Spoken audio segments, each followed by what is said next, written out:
Hello, and welcome to a candy striped December bullet journal. This month I decided to go very simple and very festive. I decided to make a candy cane striped bullet journal. So the whole thing is in candy canes. And I didn't have a lot of time because I'm very busy. Plus, I have been experimenting a little bit with stickers, and I love the stickers that the Happy Planner company puts out, and I think it's appropriate with my Happy Planner Franken Journal. So here it is. My December bullet journal with some doodles and a lot of stickers. I'm so glad that you're here. I'm your doodle dragon, and I like to share little doodles and calendars and other things that are stationery related with you. I like to use the pens and pencils, and sometimes I even use the computer to do some things. I have a little Procreate bear coming out, which I'm excited about, and I hope you like it too. Here, I have been doing 7 days a week on a 2-page open spread, and I have been enjoying it. It gives me just the right amount of space to write things down.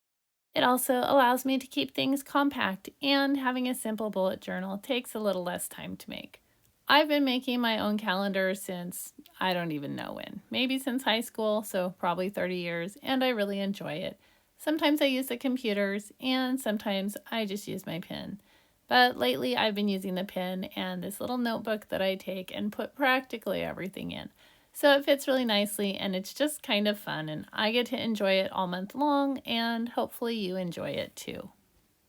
I think it's a little funny the way that I've done the weeks here with 3 days on one side and 4 on the other.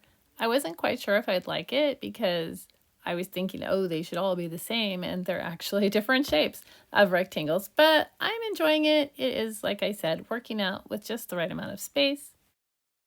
And for the longest time, I have been working on letting things go and being more flexible and accepting things as not being quite perfect. So it's good practice for me to be flexible and accept things that are not quite perfect. And I do note the irony involved in saying that I'm accepting things that are not perfect as I am rearranging stickers that I put on the page because they felt like they were standing up instead of hanging. But, you fix what you want to fix, and you leave what you want to leave. Anyway, it's a work in progress. So I just used these 2 colors throughout the whole spread, and I wasn't quite sure what to do with the last couple days because I always like to have a page at the end that's special and just for gratitudes.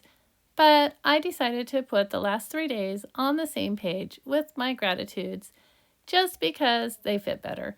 And so on the left side, those are the days that I'm going to be writing my schedule on. And then on the right side, I'll just be writing gratitudes on these stripes.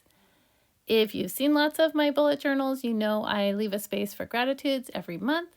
And at the beginning of the month, you can see my gratitudes for last month. So we'll do that again. I hope you had fun. I did. See you next time.